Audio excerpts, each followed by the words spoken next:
Hello, wherever you are. This is Lisette Schuitenmaker from Amsterdam with my friend, my childhood friend, Lucy McCurrer from Norfolk. And we are on the 27th. We turned 27 in our episodes of the year of being 70, all an idea of my friend Lucy. Well, we've covered a lot of ground in our episodes, in our 26 episodes so far. And because today in the UK is the celebration of VE Day, Victory in Europe, and the 80th anniversary. And in Holland, you have something different. Well, you came to liberate us. So today is Liberation Day. It's actually a holiday. It not so every year, but every 5 years, it's now a holiday. And yesterday was Remembrance Day. So I went to a ceremony around the corner here in the northern part of Amsterdam, where I now live. And it was very, very sweet. It was a bit cold after the warmth of the previous week. But there were about at least 200 people Wow. and a lot of young people. And what really was beautiful, there were these young girls who, for a school project, they had spoken to people who were alive during the war. And there's less and less, of course, of them. And one of them had told this girl that he was four when the war started, and that he wasn't so aware of it, but he was aware of the fright and the grief of his parents. And in this part of town were actually was a factory of airplanes, Fokker. And so the Germans, of course, had taken over that factory. And in 1942, the British, came to bomb that factory. But they had covered it and made it look like it was houses where people lived. So, of course, the pilots did not want to bomb civilians. So they were looking, and it was like hazy, they were cloudy, they couldn't see very well. Of course, they did not have at all have the instruments that, pilots now have. And so they released their bombs, and actually one fell on a church. And the other story, there was another girl from another school who'd spoken to a woman who said her brother was in the church because there were children kind of in the church working with the priest. And the bomb fell, and he had said, "Stand in the center, you'll be safe there." And the bomb fell smack in the middle. And her parents had had to identify the boy by his shoes. Oh, awful. And so these young girls, 11, 12 years old, read these stories and called themselves hereditary bearers of a heritage of the story. And it was so very, very moving. The Very whole moving. the whole ceremony was very moving. And then we have silence for 2 minutes. And then we sing our national anthem, and then flowers are being laid on that place. So that was, yeah, Remembrance Day yesterday. And then today is Liberation Day with concerts and free markets. And so all thanks to you and the Canadians and the Americans. Well, I mean, I feel that we were lucky in the sense that we were on an island and did not get invaded by the German army. I mean, that must have been absolutely terrifying. I mean, we were constantly worried. I mean, I say we, obviously I wasn't there, but we had defenses around the channel, and there was the thought, all the time that we would get invaded.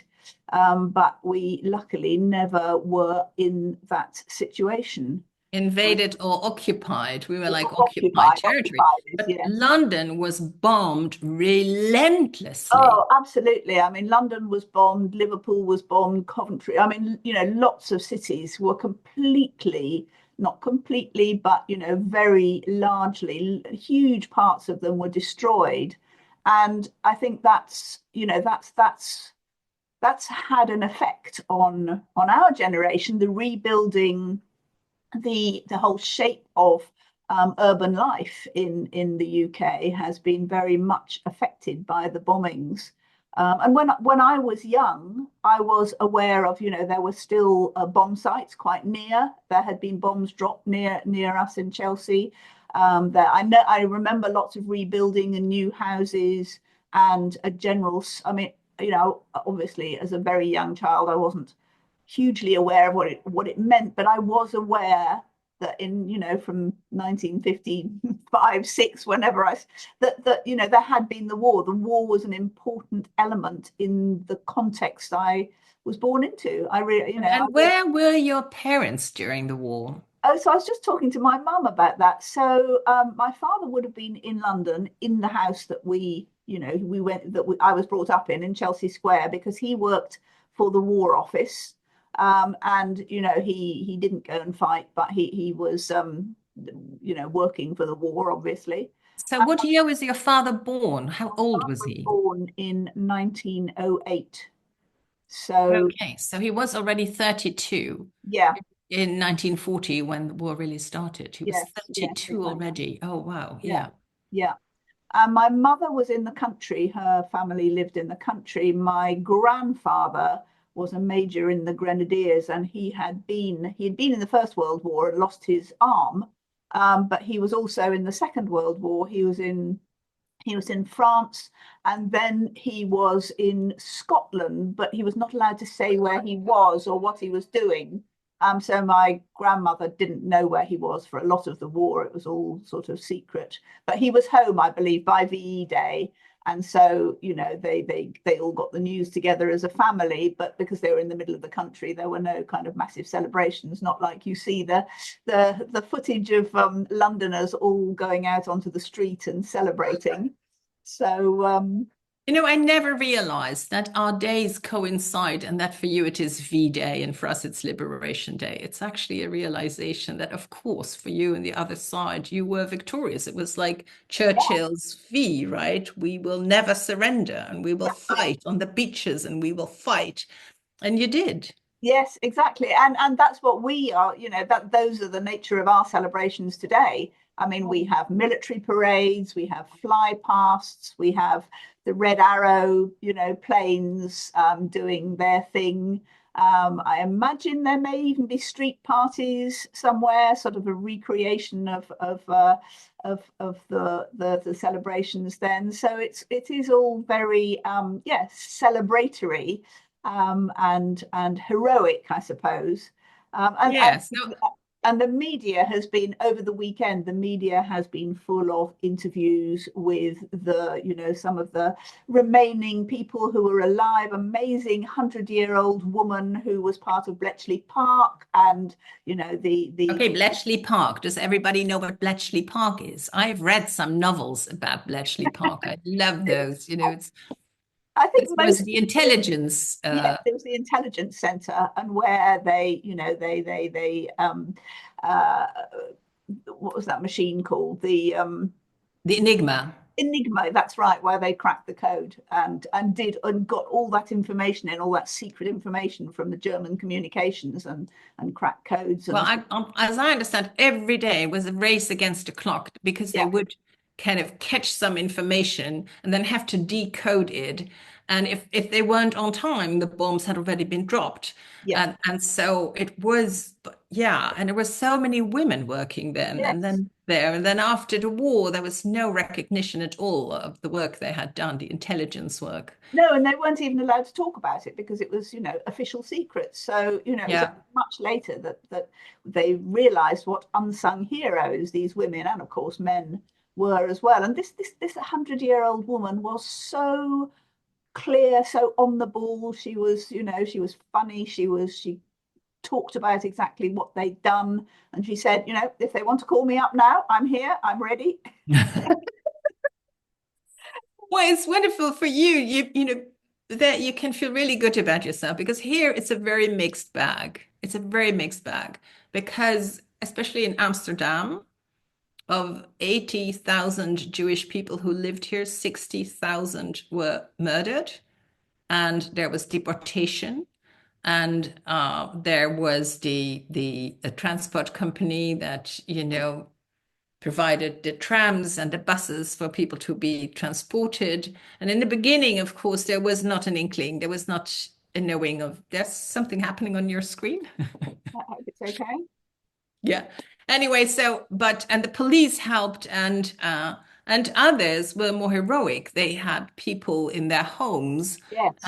and yesterday there was also a movie, a 3-hour movie of all the addresses where either Jewish or Roma or Sinti or anyone who was in any way different, lived, and what happened to them, and also the heroism of people who took, families in, and who took, 10 young men in, or otherwise they would be drafted.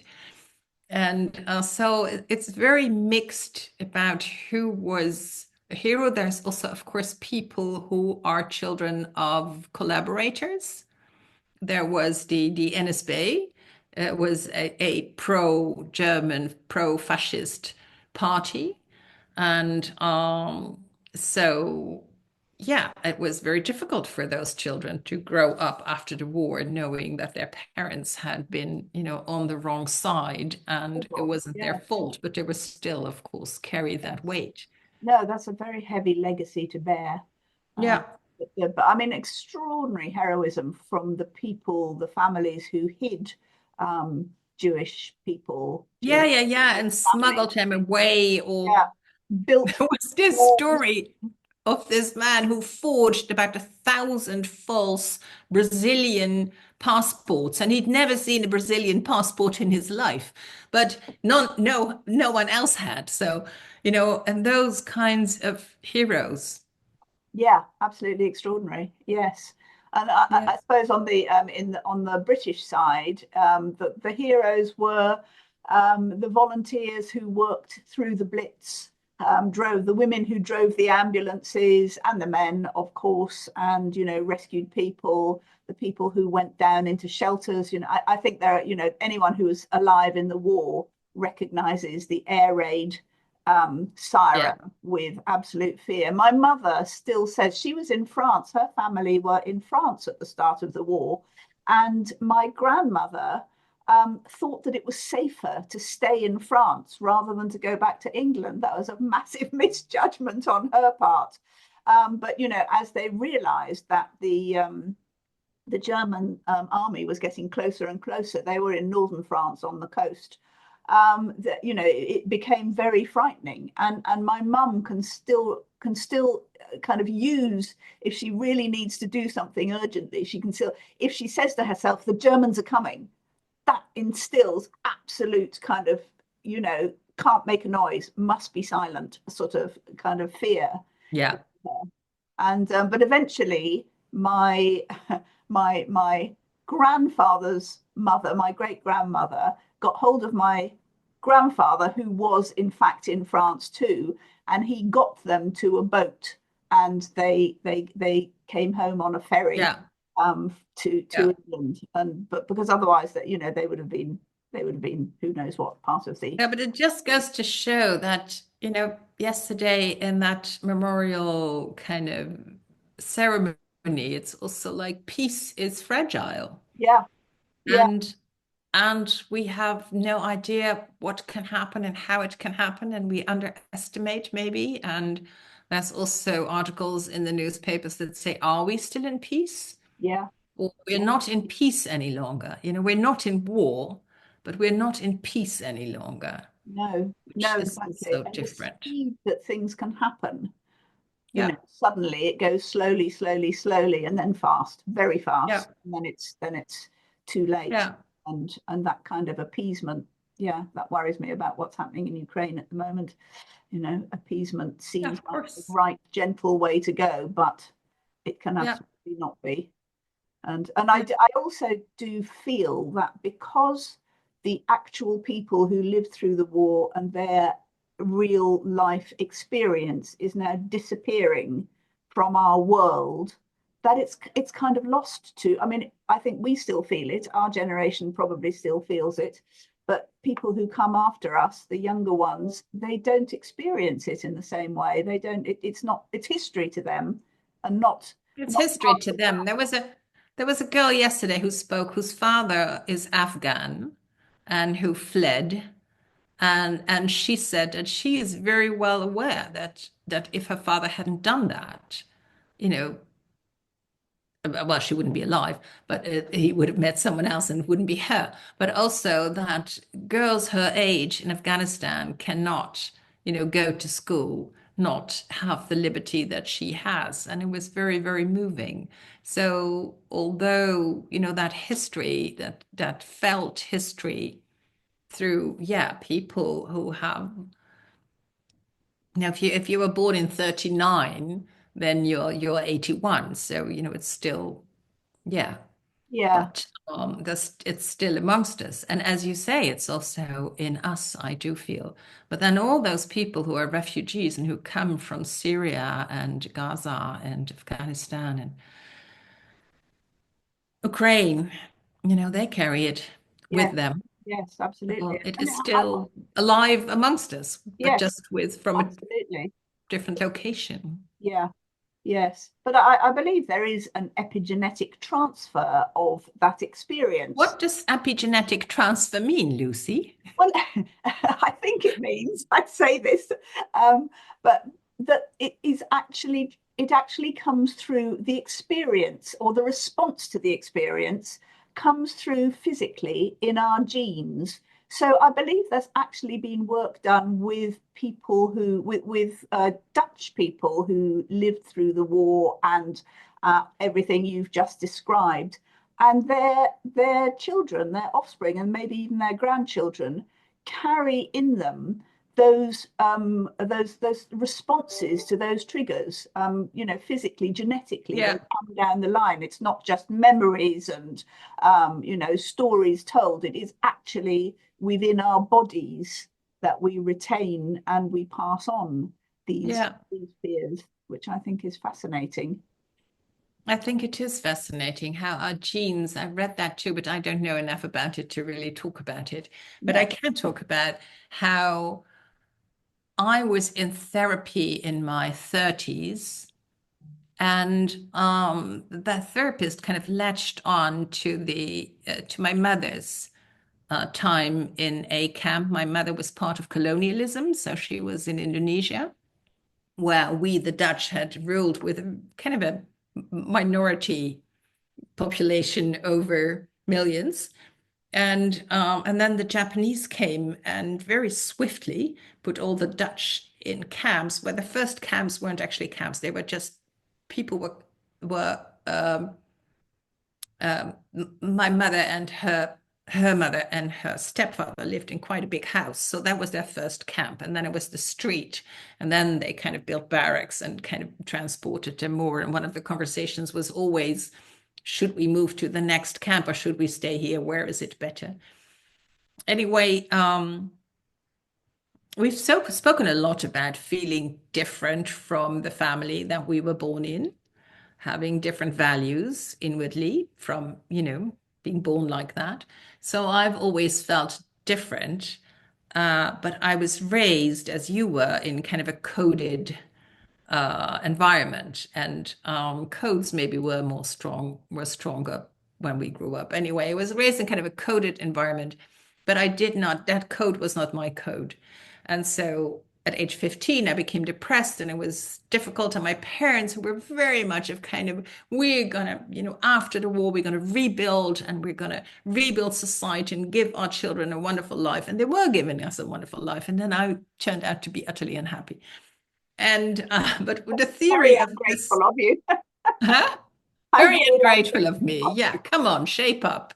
Go play a game of tennis and you'll feel fine. Um, but this therapist said, in a prisoner of war camp, everybody has to be the same. You have to kind of toe the line because if you're different, then your head is chopped off. And also there's kind of, danger to everybody. So the idea that we had to be the same was something I felt, or I, the theory is I picked that up from my mother, have to be the same. You have to adapt and be the same and Yeah, not be different. not And so cause I a had danger to yourself or anybody else around you. absolutely, absolutely. So there's the epigenetic, which is a new word I've learned today. And then there's also kind of the psychology, the internalized psychology of my parents. And when I spoke about this with my mother would not hear of it. She said, this was my war. It wasn't your war. You have nothing to do with it. Wow. So that was very off limits. And she felt she'd done a really good job in, landing well and building a new life. But also, of course, she'd closed off a lot. It must And have you been can't very just close traumatic. off one part of yourself. You close off How another part of interesting. yourself too. Because your mother was always so outgoing and energetic and fun and Yeah, positive. It's she interesting to was. know that there was that side Yeah. of her as well.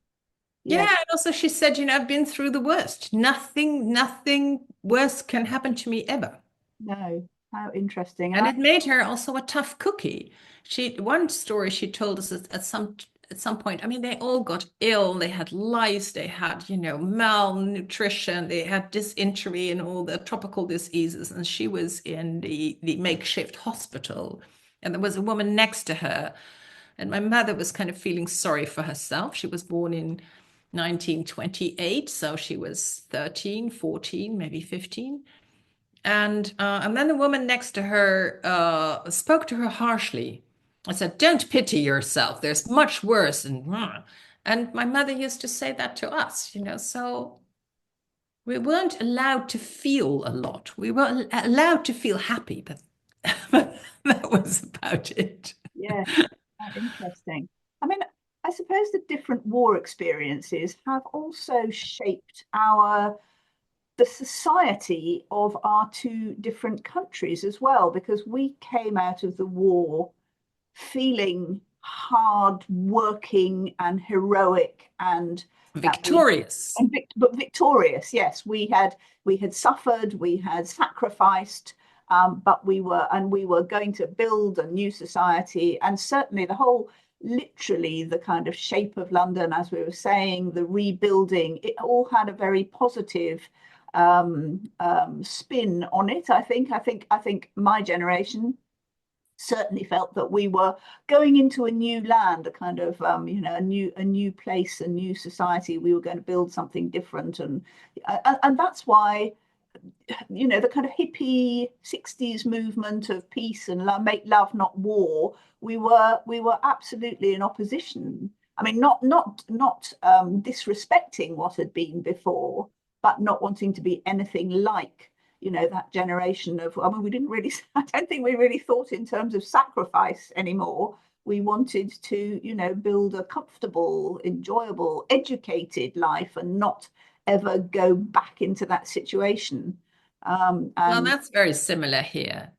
I think the generation of my parents, oops, the generation, this is my nephew calling, which is lovely, and I'll call him back later.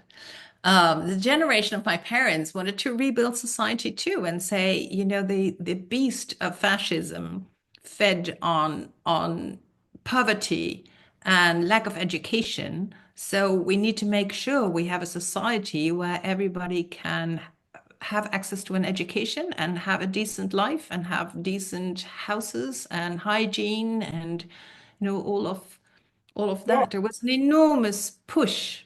yes, even though there was no money and there was the Marshall Plan, we had to borrow money from the Americans, as I understand it. I mean, what came out of the war for the UK was the National Health Service, social care, sort of the benefit system, as we now call it, massive house building. I think 1 million houses were built in the decade after the war. And as you say, education, free university education eventually. And that, I suppose that's where I came in, and that's that's what I see. That's where my values lie. That's where I think everybody ought to have that still, and it's now become impossible. Mm, because of yeah. the, because. So yes, interesting. But I wonder whether, I mean, we were still, although the war kind of did produce the kind of idea in the UK that a lot of the army were lions led by donkeys.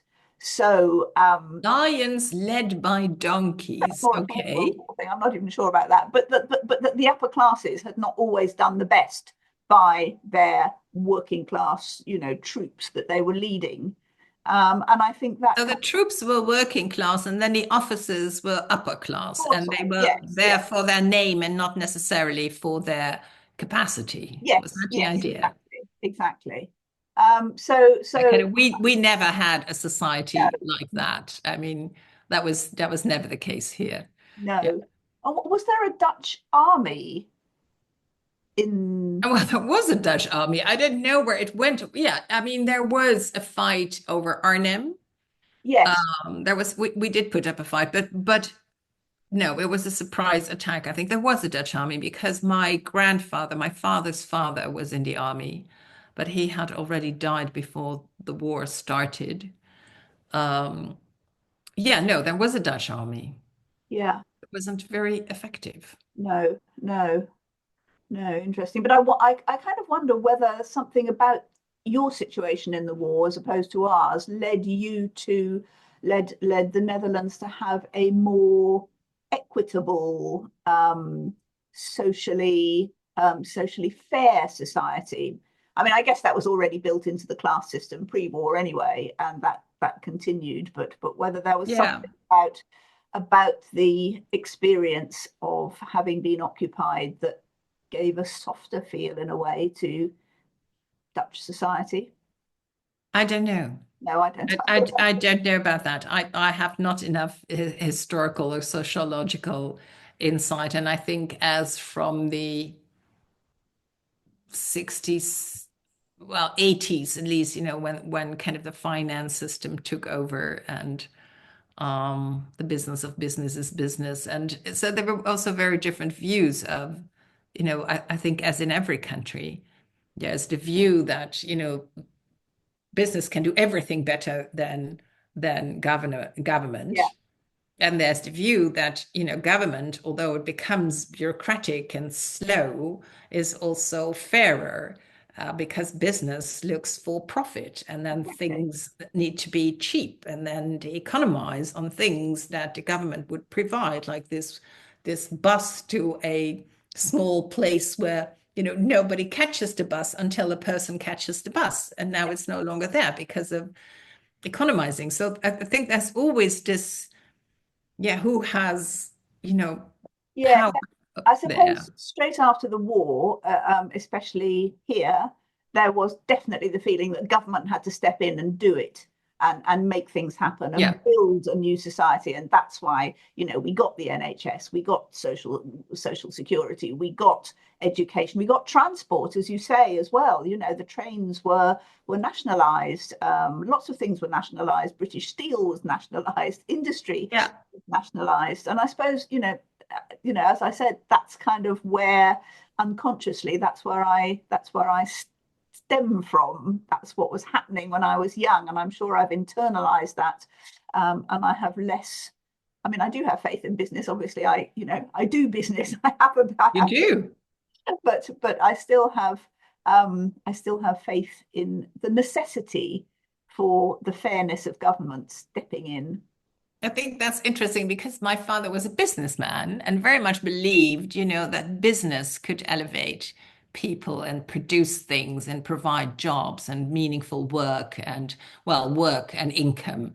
And so that was very much in our household. That was the thing. The economy must do well because then everybody will thrive. And yeah, I'm somewhere in between, or maybe a bit, yeah, both, not in between, because yeah, there's a role for business, but there's really truly also a role for government and for these endless conversations about, that integrate various opinions and not just the efficiency drive or the profit drive. No, no, exactly. And I mean, I totally believe that. And of course, business has a role, a huge role. And, it is in many ways the generator of creativity and the economy. And yet I do find when I hear younger entrepreneurs saying how rubbish government is at this, that, or the other, and everything should, come out of government. And I do find my hackles rising. And I think it's a kind of instinctive um, response to where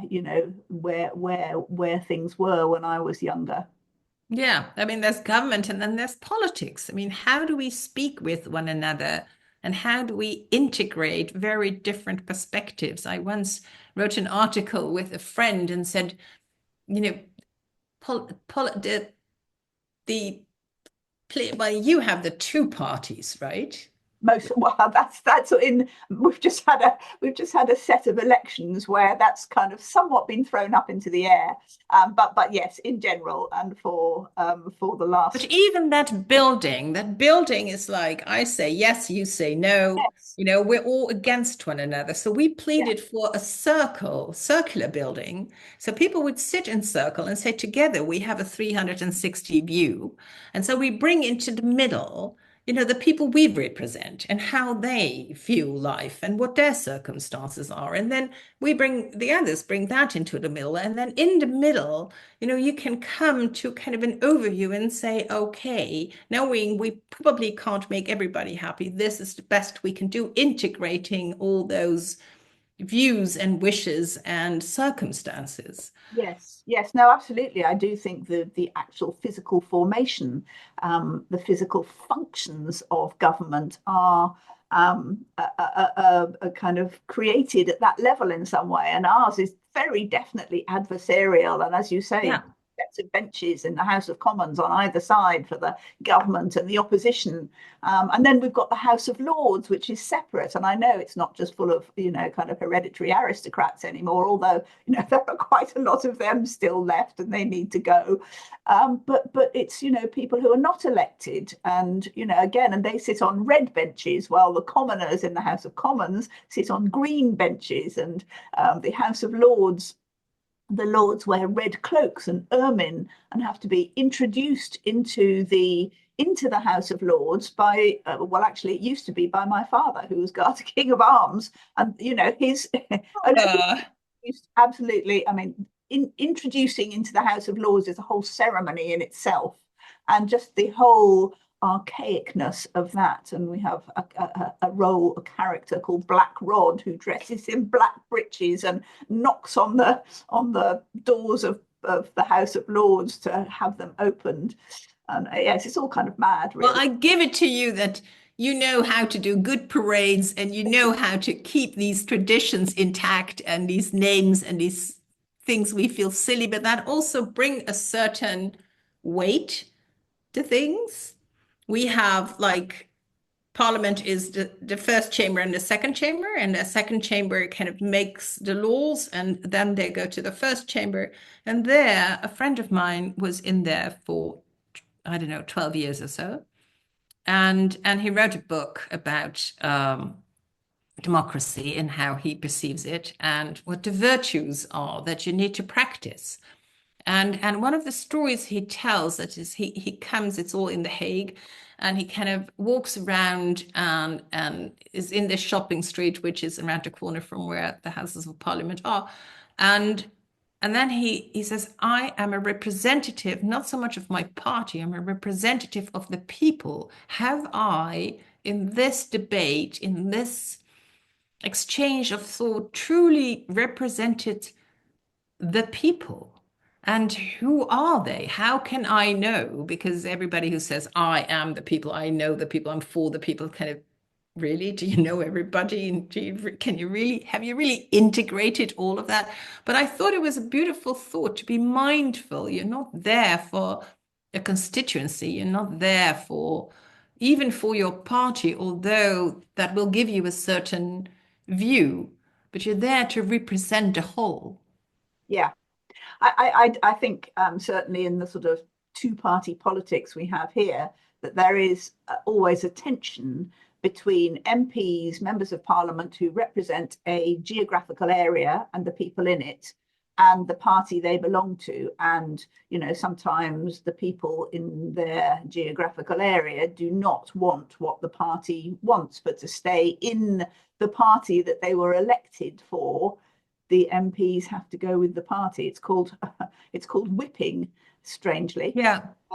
Yeah, they get whipped into the Yeah, party. the chief whip kind of, Whip, yeah, exactly. And there's it's a kind of one the line. herd, Yes, exactly. herding everybody in. Yeah, Uh, yeah. So it is a strange system, and I'm quite sure that if you were starting from scratch, you wouldn't do it like that. But yes, you have a much nicer sort of physicality, I think, to your parliament. yeah, but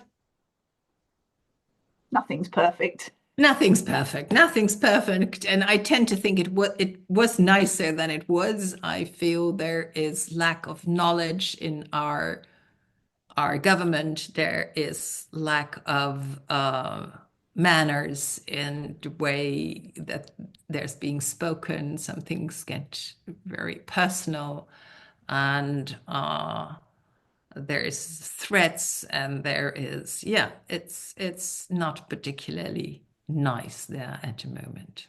No, it's not a job I would want to do.